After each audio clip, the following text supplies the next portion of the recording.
اما بعد فاعوذ باللہ من الشیطان الرجیم بسم اللہ الرحمن الرحیم رب اشرح لی صدری ویسر لی امری واحلل عقدۃ من لسانی یفقہوا قولی۔ السلام علیکم ورحمۃ اللہ وبرکاتہ۔ ناظرین، پچھلے پروگرام میں ہم نے دیکھا کہ اللہ سبحانہ و تعالیٰ نے انسان کو انسان کے حقوق ادا کرنے کی بہت تاکید فرمائی۔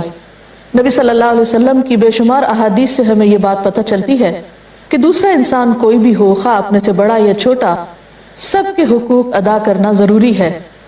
آج ہم خاص طور پر خواتین کے حقوق کے متعلق بات کریں گے۔ قرآن مجید میں اللہ تعالیٰ نے بیویوں کے ساتھ اچھے سلوک کے برتاؤ کی تاکید کی ہے۔ سورۃ النساء آیت نمبر 19 میں فرمایا وَعَاشِرُوهُنَّ بِالْمَعْرُوفِ، اور ان کے ساتھ بھلے طریقے سے زندگی بسر کرو۔ فرمایا یا ایھا الذین آمنوا، اے لوگو جو ایمان لائے ہو، لا یحل لکم ان ترثوا النساء کرہا، تمہارے لیے جائز نہیں، تمہارے لیے حلال نہیں کہ تم زبردستی عورتوں کے وارث بن بیٹھو۔ ولا تعضلوہن لتذہبوا ببعض ما آتیتموہن الا ان یأتین بفاحشۃ مبینۃ، اور نہ ہی انہیں اس لیے روک لو کہ جو مال مہر وغیرہ تم انہیں دے چکے ہو اس کا کچھ حصہ اڑا لو، الا یہ کہ وہ صریح بدچلنی کا ارتکاب کریں۔ وعاشروہن بالمعروف، اور ان کے ساتھ بھلے طریقے سے زندگی بسر کرو۔ فإن کرہتموہن، پھر اگر تم انہیں ناپسند بھی کرو، فعسى ان تکرہوا شیئا، تو ہو سکتا ہے کہ ایک چیز تمہیں ناپسند ہو۔ وَيَجْعَلَ اللَّهُ فِيهِ خَيْرًا كَثِيرًا، اور اللہ تعالیٰ اس میں بہت بڑی خیر ڈال دے۔ تو اس آیت میں ہمیں بہت سے حقوق کا پتہ چلتا ہے، خاص طور پر دور جاہلیت کی بری رسموں کے بارے میں بہت وضاحت سے یہاں معلومات ہمیں ملتی ہیں۔ اس آیت سے ہمیں خواتین کے بہت سے حقوق کے بارے میں پتہ چلتا ہے۔ خاص طور پر اہل ایمان کو تاکید کی گئی ہے کہ تم دور جاہلیت کے طریقوں کو چھوڑ دو، اور جس طرح اس دور میں شوہر کے مرنے کے بعد شوہر کے رشتہ دار عورت کو بھی مال وراثت سمجھ کر اس پر اپنا حق جماتے تھے، اور اس کو اس کی مرضی کے مطابق زندگی بسر کرنے کی اجازت نہیں ہوتی تھی۔ مثلا یہ کہ ابن عباس کہتے ہیں کہ جاہلیت میں اگر کسی عورت کا شوہر مر جاتا تو شوہر کے رشتہ دار اس عورت کے زیادہ مستحق سمجھے جاتے۔ ان میں سے اگر کوئی چاہتا تو اس سے شادی کر لیتا، اور اگر شادی نہ کرنا چاہتا خود تو کسی اور سے جہاں اس کا اپنا دل چاہتا نہیں وارث کا، وہ وہاں اس کی شادی کرتا، اور اس میں عورت سے پوچھا نہیں جاتا تھا، یا پھر شادی کی ہی نہیں جاتی تھی اور اس کو ساری زندگی سسرال کی مرضی کے مطابق رہنے کا حکم ملتا، اور یہ بہت ہی زیادتی کی بات تھی۔ اس سے مسلمانوں کو روکا گیا ہے۔ اور دوسری بات یہ کہی گئی کہ تم عورتوں کو اس لیے مت روکو تاکہ ان کو جو کچھ تم نے دیا ہے وہ ان سے لے سکو، اور یہ بات بھی جائز نہیں کہ شوہر بیوی کو کچھ دینے کے بعد، یعنی مہر وغیرہ کی ادائیگی کے بعد، پھر واپس اس سے وہ مال لے لے اور کسی طرح کی الزام تراشی کر کے اس کو بدنام کرے، اور جو اسے دیا ہے وہ اس سے واپس لے لے اگر اس کے ساتھ نباہ نہیں ہو رہا۔ ایسے میں کرنا کیا چاہیے؟ اس کے لیے بہت ہی جامع الفاظ میں فرمایا وَعَاشِرُوهُنَّ بِالْمَعْرُوفِ، کہ ان کے ساتھ بھلے طریقے سے زندگی بسر کرو۔ یعنی جو پیمانہ دیا گیا، جو کرائیٹیریا دیا گیا، وہ ہے معروف کا، کہ جو معروف کے مطابق، عقل سمجھ کے مطابق، عدل و انصاف کے مطابق ان کے حقوق بنتے ہیں وہ انہیں دیے جائیں، اور پھر ان کے ساتھ اچھے طریقے سے زندگی بسر کی جائے، جو ایک معقول اور ایک شریف انسان کا طریقہ ہو سکتا ہے۔ اس سلسلے میں علامہ جساس کہتے ہیں کہ یہاں پر خامندوں کو حکم دیا جا رہا ہے کہ بیویوں کے ساتھ رہتے ہوئے حسن سلوک کا مظاہرہ کریں، اور معروف میں کیا کچھ شامل ہے کہ شوہر بیوی کو اس کا مہر پورے کا پورا ادا کرے، اگر ایک سے زیادہ بیوی ہے تو عدل و انصاف سے کام لے، باری تقسیم کرے، بیوی کے ساتھ بلا وجہ سخت کلامی کر کے اس کو ایذا نہ دے، اس سے روگردانی کر کے کسی اور عورت کی طرف میلان نہ رکھے، اس کے سامنے ترش رو ہو کر تیوری چڑھا کر نہ رہے، یعنی بلا وجہ بدمزاجی کا مظاہرہ نہ کرے۔ یہ تمام چیزیں معروف کے خلاف ہیں۔ تو اللہ تعالیٰ نے معروف کا حکم دے کر یا معروف کی شرط لگا کر حقوق کو بہت جامع اور بہت وسیع انداز میں بیان کر دیا کہ انسان بار بار کسی سے یہ نہیں پوچھے گا کہ مجھے کیا کرنا چاہیے کیا نہیں۔ انسان کی جو کامن سینس ہے وہ اسے خود بتاتی ہے کہ کیا چیز کسی کے لیے اچھی ہے اور کیا نہیں۔ اور اس سلسلے میں اسلام کا دیا ہوا جو ایک کرائٹیریا ہے کہ دوسرے کے لیے وہی پسند کرو جو اپنے لیے کرتے ہو، نبی صلی اللہ علیہ وسلم نے بہترین انسان کا جو کرائٹیریا بتایا ہے خصوصاً شوہر کے لیے، آپ صلی اللہ علیہ وسلم نے فرمایا خیرکم خیرکم للنساء، تم میں سے بہتر شخص وہ ہے جو اپنی بیویوں کے لیے اچھا ہے، عورتوں کے حق میں اچھا ہے۔ یہ صحیح الجامع صغیر کی حدیث ہے۔ اسی طرح رسول اللہ صلی اللہ علیہ وسلم نے ایک اور موقع پر فرمایا کہ لوگوں سنو، عورتوں کے حق میں خیر اور بھلائی کی بات قبول کرو، یعنی جو نصیحت میں تم کو کر رہا ہوں اس کو توجہ سے سنو اور اس پر عمل کرو۔ وہ تمہارے پاس قیدیوں کی طرح ہیں، خبردار رہو، جیسے عورتوں پر مردوں کے حقوق ہیں ویسے ہی مردوں پر عورتوں کے حقوق ہیں۔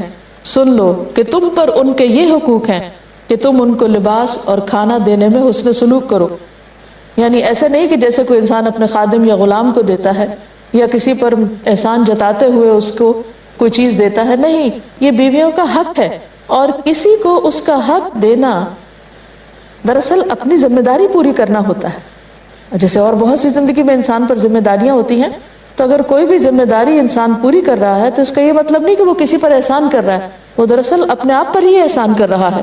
اس سلسلے میں معاویہ کہتے ہیں کہ میں نے عرض کیا یا رسول اللہ صلی اللہ علیہ وسلم، ہم پر اپنی بیوی کا کیا حق بنتا ہے، یعنی ہماری کیا ذمہ داری ہے اس کے معاملے میں؟ آپ نے فرمایا جب تم کھاؤ تو اسے کھلاؤ، جب تم پہنو تو اسے بھی پہناؤ، یعنی ساتھ ساتھ چلو، اس کے چہرے پر نہ مارو، گالیاں مت دو، اس سے قطع تعلق ہی نہ کرو، اور اگر ہو تو صرف گھر کی حد تک، یعنی کہ گھر چھوڑ کے چلے جاؤ یا اس کو گھر سے کک آؤٹ کر دو۔ یہ اسلامی اخلاق اور اسلامی طریقہ نہ ہوگا۔ نبی صلی اللہ علیہ وسلم کا اپنا اسوہ حسنہ ہم سب کے لیے ایک بہترین مثال ہے۔ اس میں ہم دیکھتے ہیں کہ نبی صلی اللہ علیہ وسلم جب گھر میں تشریف فرما ہوتے تو گھر والوں کو ان کے کام کاج میں مدد بھی دیتے تھے، ان کے ساتھ ہلکی پھلکی بات چیت ہوتی اور ان کے ساتھ گھل مل جاتے تھے، یعنی ایک فاصلہ یا ڈسٹنس یا اپنی ایک سپر حیثیت بنا کر نہیں رکھتے تھے، بلکہ ان کے ساتھ ہنسی مذاق بھی ہوتا، گفتگو ہوتی، کھانا پینا ہوتا۔ لیکن حضرت عائشہ فرماتی ہے کہ جس وقت نماز کا وقت ہوتا، اذان ہو جاتی، تو فوراً نماز کی طرف رجوع کرتے، یعنی مسجد کے لیے تشریف لے جاتے اور ہم سے اجنبی ہو جاتے، یعنی ہر چیز اپنے وقت پر، اپنے مقام پر، کہ جب گھر والوں کے بیچ میں ہے تو ان کے ساتھ اسی طرح شگفتہ مزاجی کے ساتھ معاملہ کر رہے ہیں، لیکن جب اللہ سبحانہ وتعالیٰ کی طرف سے نماز کی پکار آتی ہے تو اس کی طرف پوری طرح متوجہ ہو جاتے ہیں۔ آپ صلی اللہ علیہ وسلم نے یہ بھی فرمایا کہ خیرکم خیرکم لأہلہ وأنا خیرکم لأہلی، تم میں بہترین شخص وہ ہے جو اپنے اہل و عیال کے لیے، یعنی اپنی بیوی کے لیے اچھا ہو، اور تم میں سے میں سب سے زیادہ اپنے اہل و عیال کے لیے اچھا ہوں۔ ہمارے ہاں تو اگر کوئی شوہر اپنی بیوی کے ساتھ اس نے سلوک کرے تو اس کو طعنے دیے جاتے ہیں کہ وہ زن مرید ہے اور بیوی کا غلام ہے، حالانکہ نبی صلی اللہ علیہ وسلم اپنی مثال دے کر فرماتے ہیں کہ میں تم میں سب سے زیادہ اپنی بیویوں کے حق میں اچھا ہوں، اور تم میں بھی سب سے اچھا وہی انسان ہوگا کہ جو اپنے گھر والوں کے لیے اچھا ہوگا۔ اس کی وجہ کیا ہے؟ اس کی وجہ یہ ہے کہ گھر انسان کے لیے ایک امتحان کی جگہ ہے، جہاں انسان کا اچھا برا سب جانا پہچانا جاتا ہے۔ انسان گھر کے اندر مصنوعی شکل اختیار نہیں کر سکتا، تصنع سے کام نہیں لے سکتا، اس کی اصل کھل کر گھر والوں کے سامنے ہی آتی ہے۔ آپ صلی اللہ علیہ وسلم نے اچھا انسان ہونے کے لیے گھر کے اندر اچھا ہونے کو معیار کیوں قرار دیا؟ اس کی وجہ یہ ہے کہ گھر کے اندر کوئی شخص زیادہ دیر تک تصنع اختیار نہیں کر سکتا، یعنی مصنوعی پن کا مظاہرہ نہیں کر سکتا۔ گھر میں انسان کی اصل حقیقت سامنے آتی ہے، وہ جیسا ہوتا ہے ویسا ہی نظر آتا ہے۔ اس لیے یہ نہیں کہا کہ جو گھر سے باہر لوگوں کے ساتھ خوش مزاج ہوگا وہ سب سے اچھا انسان ہے، ٹھیک ہے وہ بھی اچھا ہے جو ہر ایک کے ساتھ اچھا برتاؤ کرتا ہے، لیکن انسان عام طور پر گھر سے باہر کچھ دیر کے لیے ہوتا ہے، جیسے کسی دفتر میں کام کر رہا ہے یا کہیں تجارت ہے، لین دین کا ہے لوگوں کے ساتھ، تو اس میں وقتی طور پر انسان اپنے مفاد کے لیے اپنے جذبات پہ قابو بھی پا لیتا ہے۔ اگر کوئی بات بری بھی لگے تو اس لیے کنٹرول کر لیتا ہے کہ اگر یہاں پر میں نے غصے کا اظہار کیا تو میری تجارت میں یا میرے کاروبار میں یہ چیز نقصان دہ ہوگی، تو بہت سے اور فیکٹرز انسان کی بد اخلاقی کو کنٹرول کر لیتے ہیں۔ لیکن جب انسان گھر کے اندر ہوتا ہے تو کوئی اس کو پکڑنے والا نہیں ہوتا، کوئی اس کو پوچھنے والا نہیں ہوتا، خصوصاً مرد کیونکہ وہ گھر میں قوام کی حیثیت سے ہے، اس کا ایک مقام ہے، ایک رول ہے۔ اس بنا پر بعض اوقات جہاں اتھارٹی ہوتی ہے وہاں انسان بعض اوقات ظلم و زیادتی بھی کرنے لگتا ہے۔ حقیقت یہ ہے کہ جس کے پاس ایک اتھارٹی ہوتی ہے یا پوزیشن ہوتی ہے تو بسا اوقات اس سے دوسروں پر کچھ نہ کچھ زیادتی بھی ہو جاتی، چھوٹی موٹی کمی بیشی تو ہر ایک سے ہوتی ہے، لیکن بعض اوقات جب بڑی بڑی زیادتیاں ہونے لگے تو یہ ایک الارمنگ سچویشن ہوتی ہے۔ اس سلسلے میں انسان کو بہت محتاط ہونے کی ضرورت ہے، کیونکہ قیامت کے دن انسان کو اپنے تمام اعمال دیکھنے ہوں گے۔ وَمَن يَعْمَلْ مِثْقَالَ ذَرَّةٍ خَيْرًا يَرَهُ، کہ ایک ذرے کے برابر بھی اگر کسی کی خیر ہوگی تو وہ بھی اس کے سامنے آ جائے گی، اور اسی طرح اگر ذرے کے برابر بھی کسی نے کوئی برائی کی ہوگی تو وہ بھی اس کو دکھا دی جائے گی، کسی کا کچھ بھی چھپا نہ رہ جائے گا۔ اس لیے کبھی بھی انسان یہ نہ سمجھے کہ اگر وہ دنیا میں کسی کو دبا کے رکھے گا یا اس کا حق نہیں دے گا اور وہ انسان مظلوم ہے، کسی سے کچھ فریاد بھی نہیں کر سکتا یا اپنے حقوق لینے کے قابل نہیں ہے، تو یہ معاملہ ایسے ہی دنیا میں موت کے ساتھ ہی ختم ہو جائے گا۔ ایسا نہیں ہے۔ قیامت کے دن جتنے بھی مظلوم ہیں ان سب کو اللہ سبحانہ و تعالیٰ حق دلائیں گے، حتیٰ کہ اگر ایک بغیر سینگ کے بکری کو سینگ والی بکری نے اس کو ٹکر ماری ہوگی اپنے سینگ کے ساتھ، اور دوسری چونکہ اس کا سینگ نہیں تھا وہ جواب نہیں دے پائی دنیا میں، تو قیامت کے دن ان کا بھی قصاص ہوگا، ان کے درمیان بھی لین دین ہو جائے گا، اور اس کے بعد ان سب کو ختم کر دیا جائے گا۔ یعنی اللہ تعالیٰ کا جو عدل ہے وہ بے لاگ ہے، اس سے کوئی بھی بچا ہوا نہیں ہے، نہ کوئی انسان اور نہ کوئی جانور۔ اس لیے ہمیں اللہ سے ڈرتے ہوئے بہت محتاط زندگی بسر کرنے کی ضرورت ہے۔ اس سلسلے میں پھر یاد رہے کہ بہترین نمونہ نبی صلی اللہ علیہ وسلم کا نمونہ ہے۔ ہم دیکھتے ہیں کہ آپ اپنے گھر والوں کے لیے انتہائی مہربان اور شفیق تھے۔ کہیں ایسی بات نہیں پتہ چلتی کہ آپ گھر میں بہت زور سے بولتے ہوں، ٹاؤٹ کرتے ہوں یا ڈانٹ ڈپٹ کرتے ہوں یا گھر والوں پر ایک مصنوعی قسم کا روب ڈال رکھا ہو، ہرگز نہیں۔ حدیث میں آتا ہے، جابر بن عبداللہ کہتے ہیں کہ نبی صلی اللہ علیہ وسلم اپنے گھر والوں کے لیے انتہائی نرم مزاج تھے۔ حضرت عائشہ جب بھی آپ سے کسی چیز کی کوئی فرمائش کرتی تو آپ اس کو پورا کر دیا کرتے تھے۔ پھر اسی طرح آپ صلی اللہ علیہ وسلم گھر والوں کے بیچ میں ایک بہت نارمل زندگی گزارتے تھے، یعنی آپ کے اور ان کے درمیان فاصلے نہیں تھے، کوئی خوف یا اجنبیت کی کیفیت نہیں تھی۔ مثلا ہم دیکھتے ہیں کہ ایک سفر میں حضرت عائشہ کہتی ہیں کہ میں آپ کے ساتھ تھی اور میں نے آپ کے ساتھ دوڑ لگائی اور میں جیت گئی۔ پھر کچھ عرصے کے بعد ایک اور سفر میں نبی صلی اللہ علیہ وسلم کے ساتھ پھر دوڑ لگائی آپ نے، لیکن اس بار حضور صلی اللہ علیہ وسلم جیت گئے، تو آپ نے مذاق کرتے ہوئے فرمایا کہ یہ اس دن کا بدلہ ہے، یعنی پہلی دفعہ تم جیت گئی تھی، آج میری جیت ہے۔ یہ ہلکی پھلکی بات چیت اور اس طرح کی دل لگی گھریلو زندگی کو خوشگوار بنا دیتی ہے۔ پھر اسی طرح بیوی کے شوق کا لحاظ رکھنا بھی ہمارے دین کا حصہ ہے۔ حضرت عائشہ کہتی ہیں کہ میں گڑیوں سے کھیلا کرتی تھی اور میرے ساتھ میری سہیلیاں بھی کھیلتی تھی۔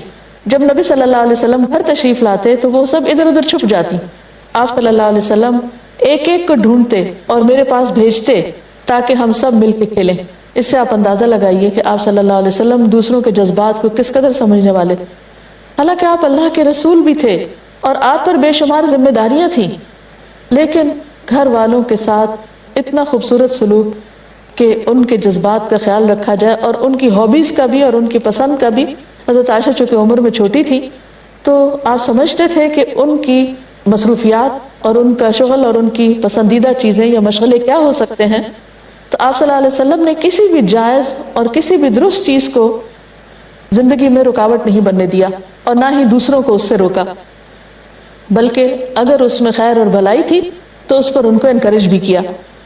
اسی طرح ایک اور روایت میں آتا ہے کہ ایک مرتبہ عید کے موقع پر کچھ حبشیوں نے مسجد نبوی کے صحن میں کچھ کرتب دکھائے تھے۔ حضرت عائشہ بیان کرتی ہیں کہ میں نے نبی صلی اللہ علیہ وسلم کے کندھے پر سر رکھ کر کچھ دیر ان کو جھانک کر دیکھا اور آپ نے اپنے کندھے میرے لیے جھکا دیے اور میں ان کو دیکھتی رہی، پھر جب میں تھک گئی تو چلی گئی۔ یعنی آپ نے دیکھنے کے لیے بھی پورا اہتمام کیا، لیکن جب وہ تھک گئی تو انہیں زبردستی ساتھ نہیں بٹھایا کہ تم ضرور دیکھو۔ بعض اوقات بیوی کے لیے اور کچھ کام ہوتے ہیں یا وہ اس کی طبیعت کسی ایسی چیز کو مان نہیں رہی ہوتی تو زبردستی اپنی دلچسپی میں شریک کرنا بھی درست نہیں۔ ایک اور روایت میں آتا ہے کہ حضرت عائشہ رضی اللہ تعالیٰ عنہ کہتی ہیں کہ رسول اللہ صلی اللہ علیہ وسلم نے فرمایا کہ عائشہ میں جانتا ہوں تم کب مجھ سے ناراض ہوتی ہو، جب تم مجھ سے راضی ہوتی ہو تو کہتی ہو کہ محمد کے رب کی قسم، اور جب ناراض ہو جاتی ہو تو کہتی ہو کہ ابراہیم کے رب کی قسم۔ تو اس پر حضرت عائشہ کہتی ہیں کہ میں نے عرض کیا اے اللہ کے رسول صلی اللہ علیہ وسلم، اللہ کی قسم میں تو صرف آپ کا نام ہی چھوڑتی ہوں۔ یعنی اس سے اندازہ ہوتا ہے کہ ان کی باہم گفتگو کس قسم کی تھی۔ پھر اسی طرح مشکل وقت میں، غم اور تکلیف کے وقت میں آپ اپنی ازواج کو دلاسا بھی دیا کرتے تھے۔ ایک مرتبہ حج کے موقع پر حضرت صفیہ کا اونٹ بدک گیا تو وہ رونے لگ گئی۔ نبی صلی اللہ علیہ وسلم اپنے ہاتھ سے ان کے آنسو پوچھنے لگے۔ جہاں تک اس بات کا تعلق ہے کہ آپ صلی اللہ علیہ وسلم ازواج کے لیے بہت مہربان تھے اور ان کے جذبات کا خیال رکھا کرتے تھے، وہاں دوسری طرف آپ ان کی تربیت سے بھی کبھی غافل نہیں ہوئے۔ حضرت عائشہ کہتی ہے کہ میں نے نبی صلی اللہ علیہ وسلم سے کہا کہ آپ کو صفیہ میں یہی کافی ہے کہ وہ ایسے اور ایسے ہے، یعنی ان کا قد چھوٹا ہے۔ آپ نے فرمایا عائشہ بے شک تم نے ایسا کلمہ کہا ہے کہ اگر سمندر میں ڈال دیا جائے تو وہ بھی کڑوا ہو جائے۔ یعنی یہ نہیں کہ اگر آپ کو حضرت عائشہ سے محبت تھی اور اگر انہوں نے کبھی کوئی ایسی بات کی جو اللہ تعالیٰ کو پسند نہ ہو تو اس پر انہوں نے اگنور کر دیا، نہیں، آپ دین کی حدود کے معاملے میں کسی سے کسی طرح کی بھی رعایت نہیں برتا کرتے تھے۔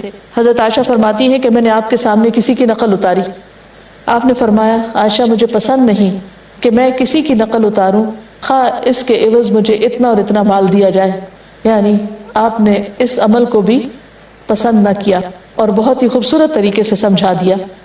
پھر اسی طرح ایک دوسرے کے حقوق کی حفاظت کرنا بھی سکھایا۔ ایک مرتبہ نبی صلی اللہ علیہ وسلم حضرت عائشہ کے ہاں تشریف فرما تھے کہ کسی دوسری زوجہ محترمہ نے آپ کے کھانے کے لیے کچھ بھیجا۔ خادمہ پلیٹ لے کر آئیں اور حضرت عائشہ نے جب دیکھا تو غصے سے کانپنے لگی۔ انہوں نے اس پر ہاتھ مارا اور کھانا بھی گر گیا اور برتن بھی ٹوٹ گیا۔ اس پر نبی صلی اللہ علیہ وسلم نے فرمایا کہ تمہاری ماں غیرت میں آ گئی ہے، اور انہوں نے حضرت عائشہ کو کچھ نہیں کہا، لیکن تو اس پر حضرت عائشہ نے دیکھا کہ آپ صلی اللہ علیہ وسلم کے چہرے پر غصے کے آثار ہیں، تو فوراً کہنے لگی کہ میں اللہ کے رسول کے غصے سے اللہ کی پناہ میں آتی ہوں۔ حضرت عائشہ رضی اللہ تعالی عنہا سے روایت ہے کہ رسول اللہ صلی اللہ علیہ وسلم جب غسل جنابت کرتے تو برتن میں ہاتھ ڈالنے سے پہلے دونوں ہاتھ دھوتے، پھر نماز کی طرح وضو کرتے، پھر غسل فرماتے۔ اسے مسلم نے روایت کیا ہے۔ غسل جنابت کا مسنون طریقہ یہ ہے، ان عائشہ رضی اللہ عنہا قالت کان رسول اللہ صلی اللہ علیہ وسلم اذا اغتسل من الجنابة يبدأ ويغسل يديه ثم يفرغ بيمينه على شماله فيغسل فرجه ثم يتودأ وضوءه للصلاة ثم يأخذ الماء فيدخل أصابعه في أصول الشعر حتى إذا رأى أن قد استبرأ ثم حفن على رأسه 3 حفنات ثم أفاض على سائر جسده ثم غسل رجليه متفق علیہ۔ حضرت عائشہ رضی اللہ تعالی عنہا سے روایت ہے کہ جب رسول اللہ صلی اللہ علیہ وسلم غسل جنابت فرماتے تو پہلے اپنے دونوں ہاتھوں کو دھوتے، پھر دائیں ہاتھ سے بائیں ہاتھ پر پانی ڈال کر استنجا کرتے، یعنی استنجا کے لیے بایاں ہاتھ استعمال کرنا چاہیے جبکہ پانی دائیں ہاتھ سے ڈالنا چاہیے، پھر نماز کی طرح کا وضو کرتے۔ اس کے بعد ہاتھوں کی انگلیوں سے سر کے بالوں کی جڑوں کو پانی سے تر کرتے، یعنی پورے سر کی سکن اور بالوں کی جڑیں اچھی طرح ویٹ ہونی چاہیے، دھلنی چاہیے۔ 3 لپ پانی سر میں ڈالتے، یعنی 3 times ایٹ لیسٹ سر پہ پانی پور کرتے، اور پھر سارے بدن پر پانی بہا دیتے، آخر میں پھر پاؤں دھوتے۔ اسے بخاری اور مسلم نے روایت کیا ہے۔ پاؤں دھونے کی حکمت کیا ہے؟ اس لیے کہ کچی زمین ہوتی تھی اور نہاتے وقت پانی جب زمین پہ پڑتا تو چھینٹے دوبارہ پاؤں پنڈلیوں تک آ جاتے، تو اس سے آخر میں پھر پاؤں دھو لیتے اور مکمل طور پر پاک ہو جاتے۔ تو ترتیب کیا ہوئی؟ پہلے دونوں ہاتھ دھونا۔ ہاتھ کیوں دھونے کی ضرورت ہے؟ اس لیے کہ ہاتھ اگر کسی بھی ناپاک چیز کو لگے ہیں تو ہاتھ صاف کر لیے جائیں، اور صاف کرتے وقت برتن کے اندر ہاتھ ڈال کے ہاتھ نہیں دھوئے جائیں گے، بلکہ برتن کو انڈیل کر اس سے پانی لے کر ہاتھ دھوئے جائیں گے۔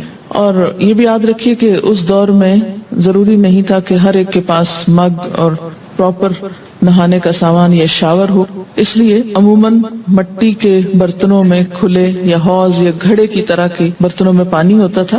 آج بھی بہت سے دیہات اور گاؤں میں پسماندہ علاقوں میں پانی رکھنے کا یہی انتظام ہوتا ہے، تو اس میں آپ صلی اللہ علیہ وسلم نے اتنا آسان اور فطری طریقہ بتایا کہ جو ہر ایک کی ریچ میں ہو، ہر ایک کے بس میں ہو۔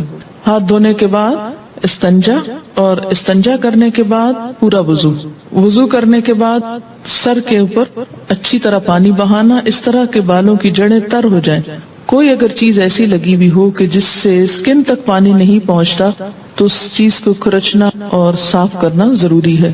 مثلا اگر چنگم لگ گئی ہے کہیں یا کوئی اور پینٹ لگ گیا ہے تو سکن سے اس کا ہٹانا ضروری ہے تاکہ سکن تک پانی پہنچے۔ اس کے بعد پورے جسم پہ پانی بہا لیا اور پھر آخر میں پاؤں دھو لیے۔ لیکن اگر واش روم ایسا ہے کہ جس میں چھینٹے پلٹنے کا ڈر نہیں، ویسے جیسا بھی ہو کچھ نہ کچھ چھینٹے تو پلٹ ہی آتے ہیں، تو اس لیے اگر پاؤں بعد میں دھو لیے جائیں تو انسان کو مکمل طور پر پاکی کا احساس ہو جاتا ہے۔ غسل جنابت میں پانی سر کے بالوں کی جڑوں تک پہنچنا چاہیے۔ ان ثوبان رضی اللہ عنہ انہ مستفت النبی صلی اللہ علیہ وسلم عن ذلك فقال اما الرجل فلينشر رأسه فليغسله حتى يبلغ اصول الشعر واما المرأة فلا عليها ان لا تنقضه لتغرف على رأسها 3 غرفات بكفها، رواہ ابو داود۔ حضرت ثوبان رضی اللہ عنہ سے روایت ہے کہ صحابہ کرام نے نبی اکرم صلی اللہ علیہ وسلم سے غسل جنابت کے بارے میں سوال کیا تو آپ نے فرمایا کہ مرد اپنے سر کے بال کھولے اور انہیں دھوئے حتیٰ کہ پانی بالوں کی جڑوں تک پہنچ جائے، اور عورت کے لیے بالوں کو کھولنا ضروری نہیں، یعنی چٹیا وغیرہ ساری کھولنے کی ضرورت نہیں، بلکہ وہ اپنی دونوں ہتھیلیوں سے 3 لپ پانی اپنے سر میں ڈال لے پھر غسل مکمل کر لے۔ اسے ابو داؤد نے روایت کیا ہے۔ اس سے کیا پتہ چلتا ہے کہ سارے بال دھونا ضروری نہیں، بلکہ سر کی سکن اور جڑیں بھگونا ضروری ہے، اور اس میں کوئی ایک بال برابر جگہ بھی خشک نہیں رہنی چاہیے۔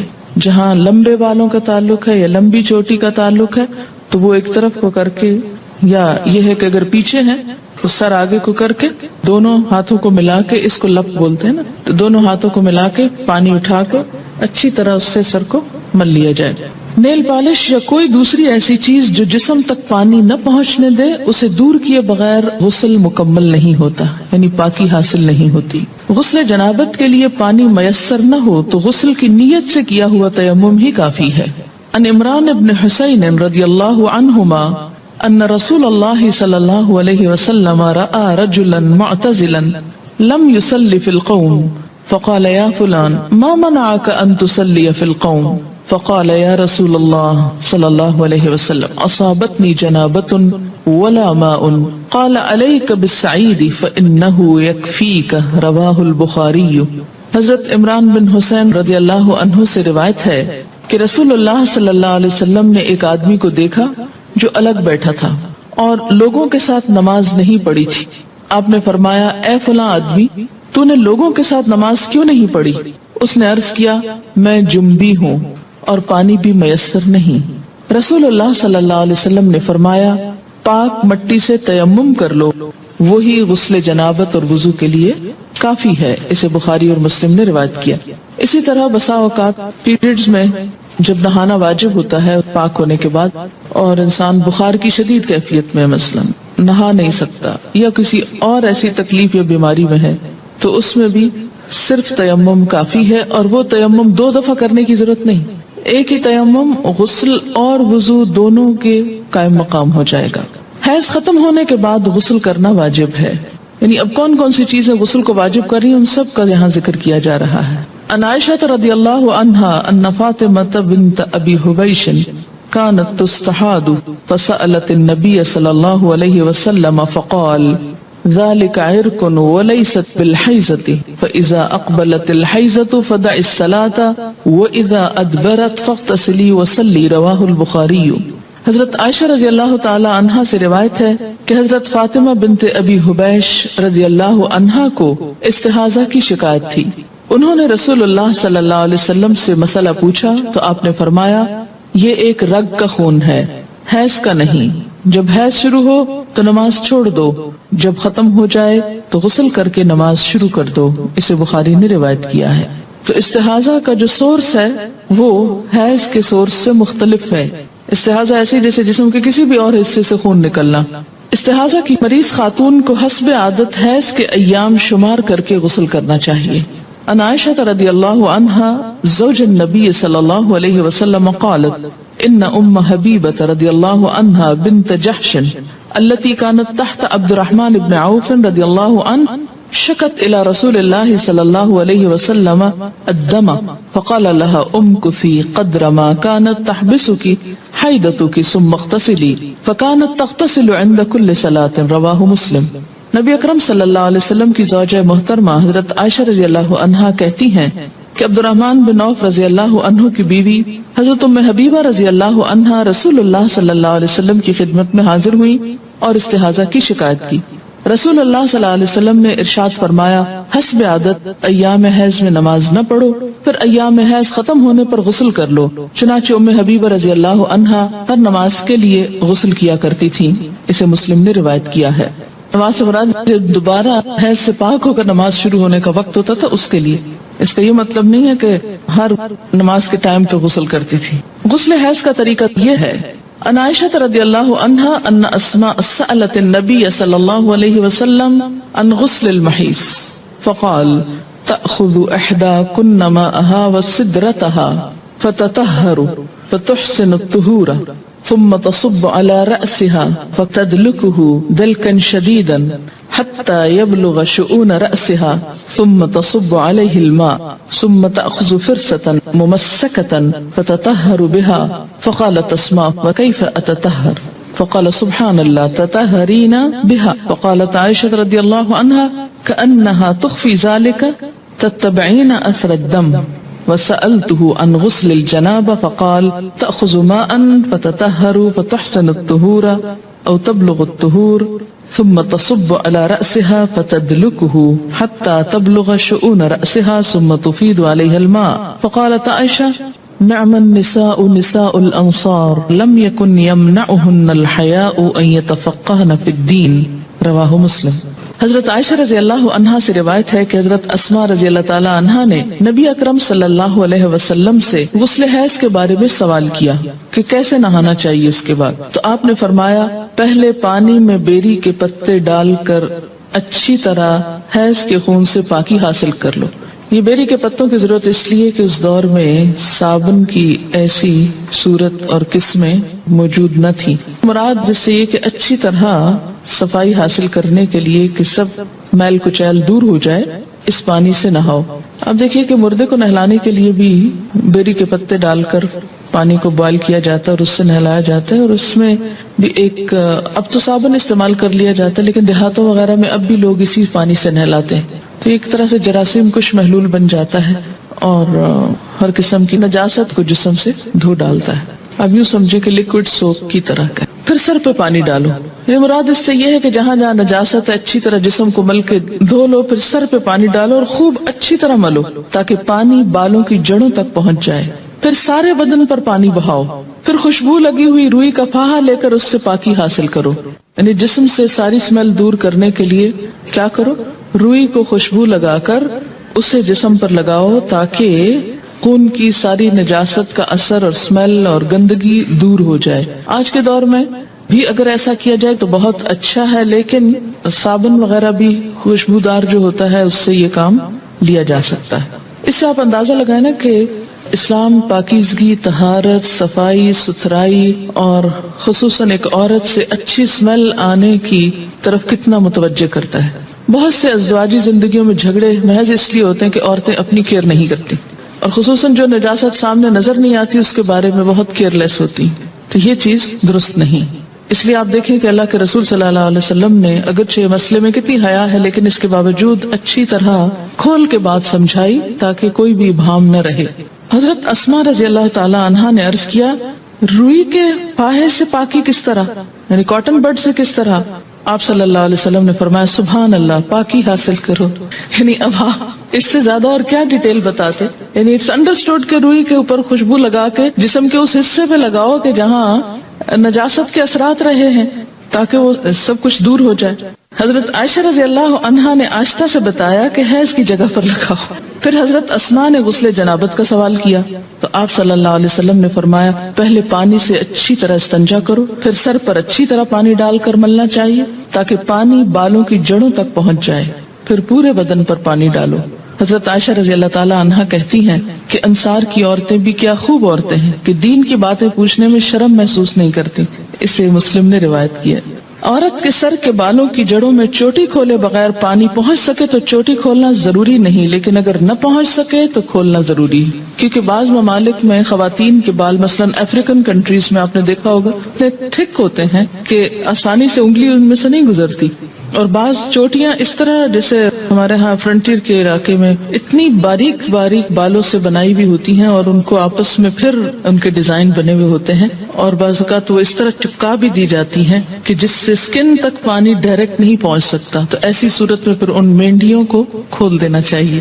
ان ام سلمہ رضی اللہ عنہا قالت قلت یا رسول اللہ صلی اللہ علیہ وسلم ان امرأة اشد ضفر رأسی افانقضه لغسل الجنابہ قال لا انما يكفيك ان تحسي على رأسك 3 حسيات ثم تفيدين عليك الماء فتطهرين. رواہ مسلم. ام سلمہ رضی اللہ عنہا کہتی ہیں کہ میں نے عرض کیا یا رسول اللہ صلی اللہ علیہ وسلم میں اپنے سر پر چوٹی باندھتی ہوں، کیا غسل جنابت کے لیے کھول دیا کروں؟ آپ نے فرمایا نہیں، سر پر 3 لپ پانی ڈال لینا کافی ہے اور اس کے بعد سارے بدن پر پانی بہا کر پاک ہو سکتی ہو. اسے مسلم نے روایت کیا ہے. عن عائشہ رضی اللہ عنہا ان النبی صلی اللہ علیہ وسلم قال لها وكانت حائضا انقضی شعرکی واغتسلی. رواہ ابن ماجہ. حضرت عائشہ رضی اللہ تعالی عنہا سے روایت ہے کہ جب وہ غسل حیض کرنے لگی تو آپ صلی اللہ علیہ وسلم نے فرمایا اپنے بال کھول لو اور غسل کرو. اسے ابن ماجہ نے روایت کی. ینگ تھی، ان کے بال ہو سکتا بہت تھک ہو. حضرت ام سلمہ ایجڈ تھی، 4 بچوں کی ماں تھی، بال ایک ایک بچے کے بعد جھڑتے گئے اور ہلکے ہو گئے، اس لیے ان کے لیے کافی تھا کہ وہ پانی ڈال لیں. لیکن حضرت عائشہ کو آپ نے کچھ اور بتایا اس لیے کہ ان کے بال تھک ہوں گے. اگر کوئی آپ کو یہ آ کے کہے اور لوگ کہیں گے کہ دیکھیں کتنی کنٹراڈکشن ہے حدیث میں، ایک حدیث میں لکھا یہ کر لو اور ایک میں لکھا وہ کر لو، لیکن دونوں مختلف مواقع پر 2 فتوے کیوں دیے گئے؟ اس لیے کہ دونوں کے حالات مختلف ہیں. اب ہر شخص اپنے آپ کو دیکھے کہ وہ کہاں فٹ ہوتا ہے. اگر آپ کے بال اس نوعیت کے ہیں کہ پانی اندر آسانی سے چلا جاتا ہے، ہلکے ہو چکے ہیں، پڑھ پڑھ کے اڑ گئے ہیں تو اس میں کیا ہے آپ کے لیے آسانی ہو گئی. لیکن اگر ابھی تک آپ ینگ ہیں ماشاءاللہ، خوب بالوں والے ہیں، تو پھر آپ بال کھول کے اچھی طرح سر دھوئیں. غسل حیض یا غسل جنابت یا عام غسل کے دوران کلمہ شہادت پڑھنا یا ایمان کی صفات پڑھنا سنت سے ثابت نہیں. یعنی غسل اور طہارت کا تعلق پراپر طریقے سے ہے کہ پانی پورے جسم کو پہنچ جائے اور کوئی جگہ خشک نہ رہے. زبان سے کچھ بھی پڑھنے کی ضرورت نہیں. جمعے کے روز غسل کرنا مسنون ہے، پسندیدہ ہے. عن ابن عمر رضی اللہ عنہما قال قال رسول اللہ صلی اللہ علیہ وسلم اذا جاء احدکم الجمعۃ فلیغتسل. متفق علیہ. حضرت عبداللہ بن عمر رضی اللہ عنہما کہتے ہیں کہ رسول اللہ صلی اللہ علیہ وسلم نے فرمایا جب کوئی نماز جمعہ کے لیے آئے تو غسل کر کے آئے. اسے بخاری اور مسلم نے روایت کیا ہے کیونکہ ایک بڑی گیدرنگ ہوتی تھی اور اس میں لوگوں کو ایک تکلیف ہوتی تھی پسینے وغیرہ کی بو سے جب تک کہ دوسرے صاف ستھرے ہو کر نہ. ابتدا میں آپ صلی اللہ علیہ وسلم نے اس کو لازم کر دیا، لیکن بعد میں جب لوگ عادی ہو گئے تو پھر اس کے بعد اتنی سختی نہیں کی جاتی تھی. میت کو غسل دینے کے بعد غسل کرنا مستحب ہے، لازم نہیں، فرض نہیں، پسندیدہ ہے. مسنون جو ہے اس کا درجہ مستحب سے زیادہ ہے. ان ابی ہریرہ رضی اللہ عنہ قال قال النبی صلی اللہ علیہ وسلم من غسلہ الغسل ومن حملہ الوضوء. رواہ الترمذی. حضرت ابو ہریرہ رضی اللہ تعالی عنہ فرماتے ہیں کہ نبی صلی اللہ علیہ وسلم نے فرمایا میت کو غسل دینے کے بعد غسل ہے اور میت اٹھانے کے بعد وضو ہے. اسے ترمذی نے روایت کیا ہے. غیر مسلم اسلام قبول کرے تو اس پر غسل کرنا واجب ہے. اب ایک اور ٹرم آ گئی، عن قیس بن عاصم رضی اللہ عنہ انہ اسلم فامرہ النبی صلی اللہ علیہ وسلم ان یغتسل بماء وسدر رواہ احمد و ابو داود والنسائی والترمذی. حضرت قیس بن عاصم رضی اللہ عنہ کہتے ہیں کہ جب وہ اسلام لائے تو نبی اکرم صلی اللہ علیہ وسلم نے انہیں پانی اور بیری کے پتوں سے غسل کرنے کا حکم دیا. اسے احمد، ابو داود، نسائی، ترمذی نے روایت کیا. کیوں؟ اس لیے کہ اس کے بعد مثلاً ایک شخص دن کے 10 بجے کلمہ پڑھتا ہے، چند گھنٹے 2-3 گھنٹے کے بعد ظہر کی اذان ہو جاتی. اب اس کے لیے کیا لازم ہے کہ وہ نماز پڑھے. نماز نہیں ہوتی جب تک کہ انسان صحیح طور پر پاک نہ ہو. پاک ہونے کے لیے غسل ضروری ہے، اس لیے مسلمان ہونے پر غسل لازم ہے تاکہ عبادات صحیح طور پر ادا ہو سکے. غسل کے لیے پردے کا اہتمام کرنا ضروری ہے.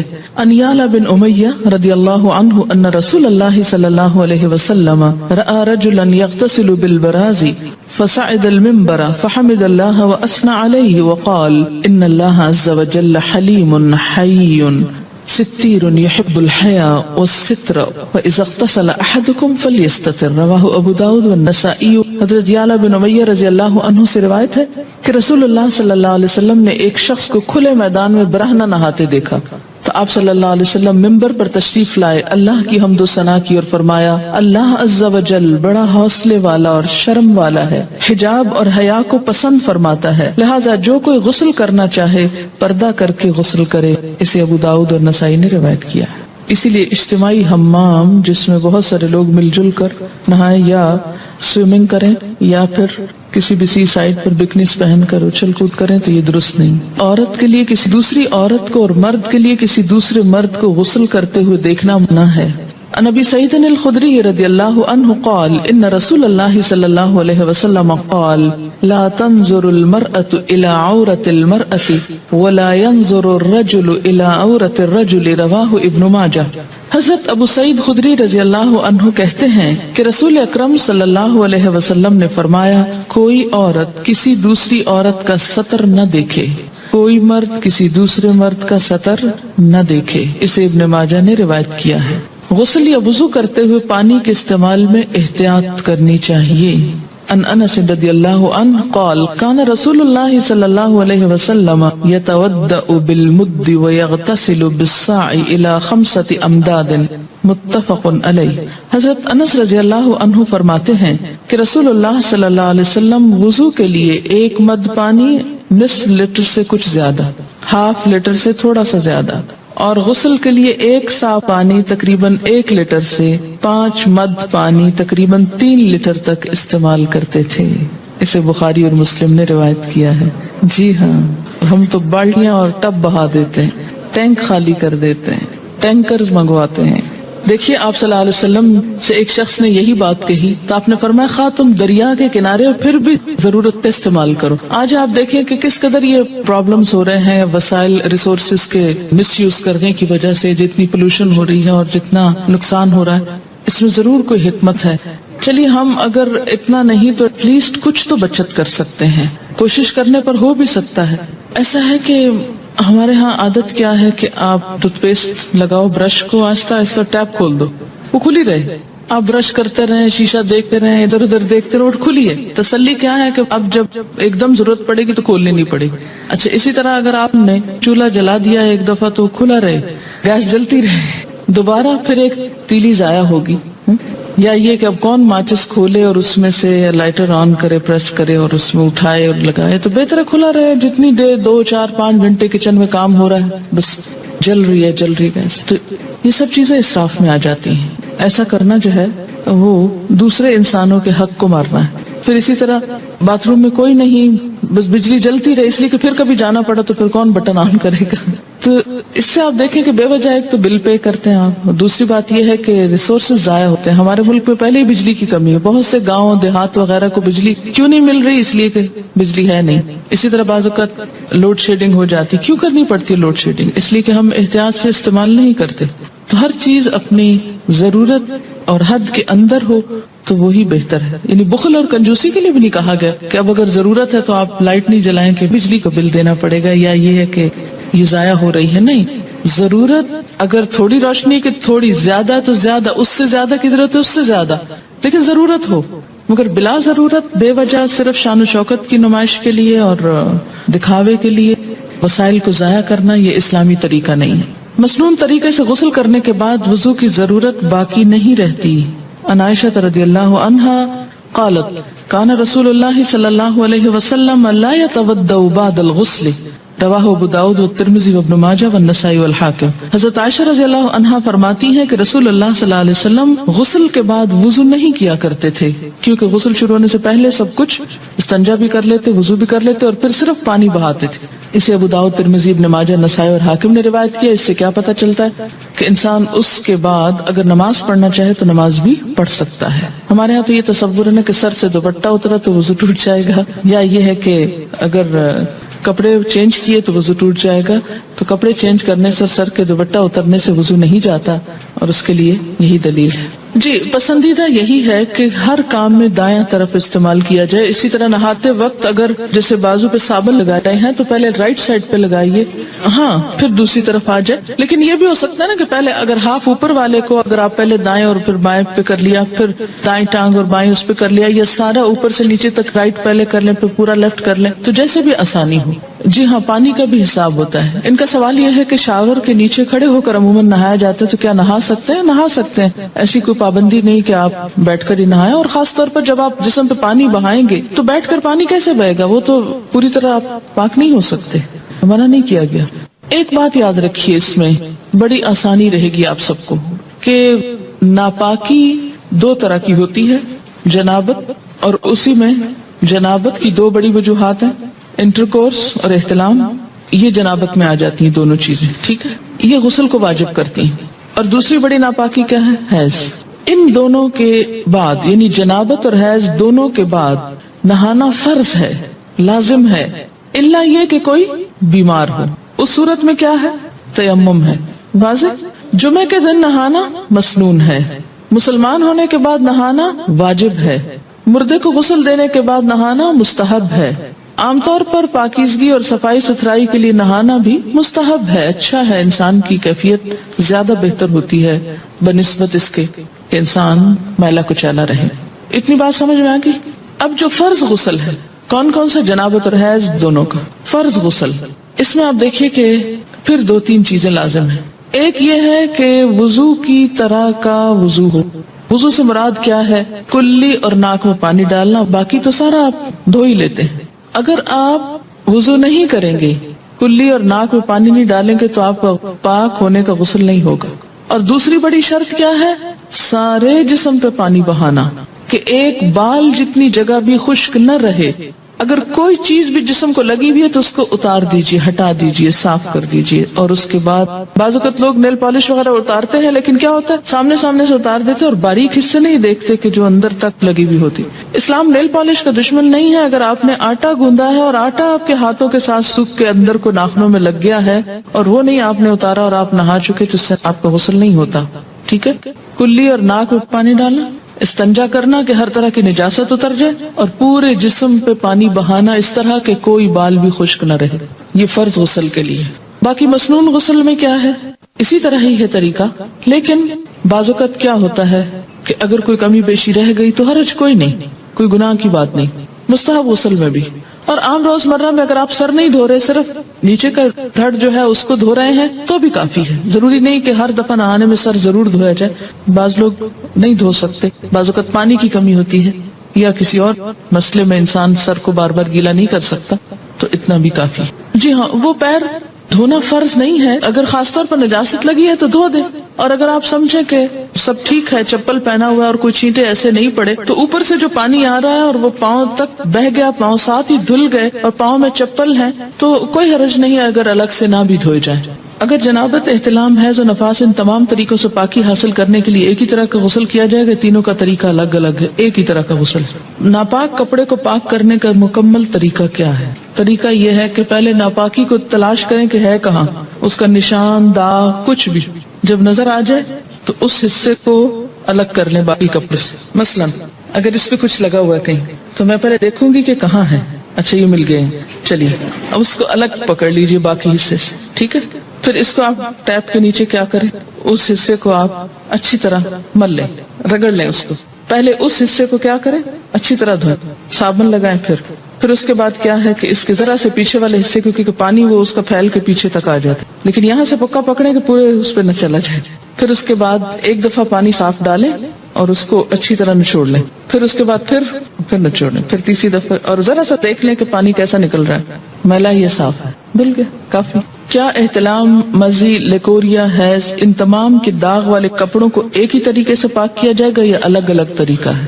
اس میں کوئی اور نجاست جس کا آپ نے نام نہ لکھا ہو، مثلا خون ہے یا یورین ہے یا کچھ اور، ان سب کو بھی اسی طرح پاک کیا جائے. کیا لیکوریا کے نشان والے کپڑے ناپاک کپڑوں میں شمار ہوں گے؟ جی ہاں، اس لیے کہ یہ ڈسچارج بھی نجس ہے. میت اٹھانے کے بعد وضو ہے، کیا اس سے مراد میت کو کندھا دینا ہے؟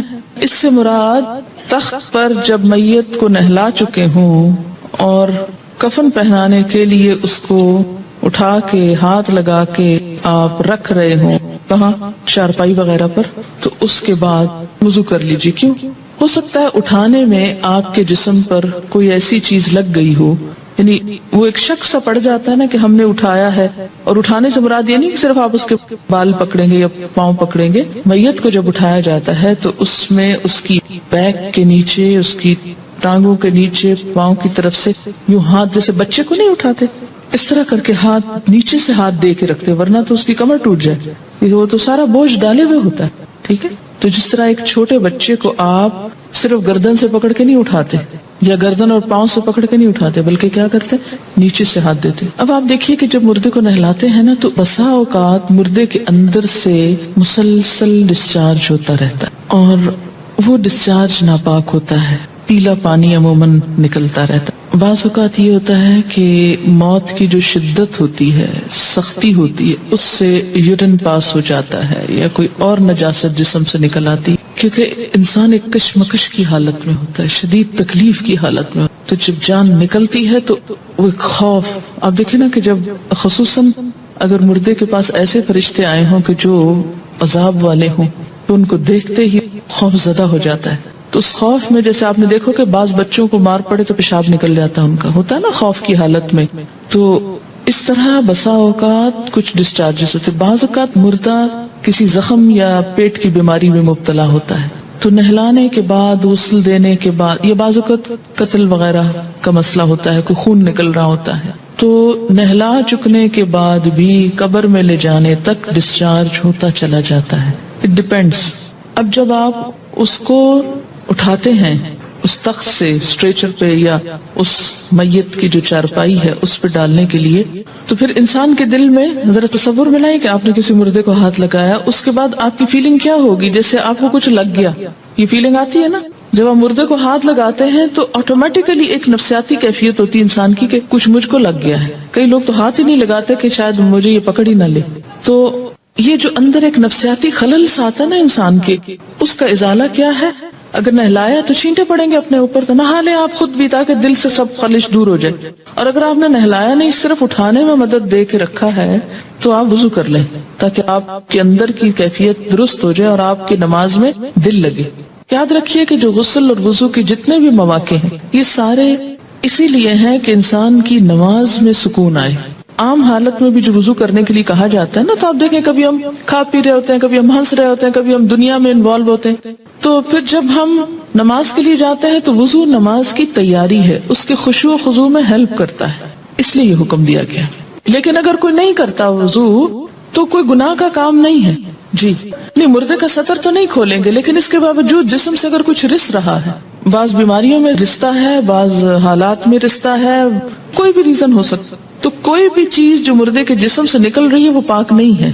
ٹھیک ہے نا، تو اس کو دھو لینا چاہیے. یہ جو آپ کو دعائیں سکھائی گئی نا صبح شام کی، اس میں ایک دعا آتی ہے نا، اللہم انی اسألک العافیۃ فی الدنیا والآخرہ، اور پھر اللہم استر عوراتی وآمن رواتی. اس دعا کو بہت توجہ سے مانگا کہ اللہم استر عوراتی، اللہ میرے شرم والے حصوں کو، چیزوں کو ڈھانپ دے، میری شرم کی چیز کسی کے سامنے نہ کھلے. اور اسی لیے کہتے ہیں نا کہ جس نے کسی میت کا عیب چھپایا، اللہ تعالیٰ اس کا عیب چھپائے گا. میت کا کوئی عیب نظر آئے، عیب سے مراد کیا ہے کہ مثلا نہلایا اور اگر اس کے جسم سے کوئی نجاست نکلتی دیکھی یا کوئی داغ دیکھا یا کوئی بھی چیز دیکھی یا کوئی نقص دیکھا تو انسان سب کو بتاتا پھرے کہ میں نے فلاں کو نہلایا تھا اور اس کے اندر میں نے یہ دیکھا تھا. نہیں، کبھی نہیں. ہونٹ نہ کھلے. زندہ انسان کے عیب کے لیے بھی نہیں کھلنے چاہیے اور مردہ کی تو اور احتیاط کرنی چاہیے، کیونکہ زندہ تو کبھی نہ کبھی اپنی صفائی پیش کر دیتا ہے یا اس کا حال اچھا ہو جاتا ہے تو وہ اس کے بارے میں سوچ لوگوں کی بہتر ہو جاتی ہے. لیکن مرنے والا تو بس پھر اس کا آخری سفر ہے نا، آخری وقت ہے، اس لیے اس کے بارے میں تو کوئی چیز ایسی دیکھی جائے بالکل ذکر نہیں کرنا چاہیے. اسی لیے کہتے ہیں نا کہ گھر والوں کو شریک ہونا چاہیے غسل دیتے وقت، صرف پروفیشنلز پہ نہیں چھوڑ دینا چاہیے. ایک تو وہ صفائی وغیرہ کا صحیح اہتمام نہیں کرتے، دوسرا یہ کہ ان کو اتنی دلچسپی کہاں کہ مردے کو احتیاط سے ہاتھ لگائیں، اور تیسرے یہ ہے کہ کوئی عیب دیکھ لیں تو کیا پتا کہاں کہاں بتائیں. احترام ہے نا، احترام ہے اس کا بھی. یہ نہیں کہ اگر وہ مر گیا ہے تو اب آپ جیسے چاہیں اس کے ساتھ بدتمیزی سے کام کریں. احترام سے. کیا ڈاکٹر سے اندرونی چیک اپ کے بعد نہانا چاہیے؟ نہیں، اس سے نہانے کی ضرورت نہیں ہے، لیکن وضو کرنا ہوگا. کیا دوران حیض نہانا منع ہے؟ کوئی منع نہیں ہے. ڈیورنگ پیریڈز نہا سکتے ہیں. It depends.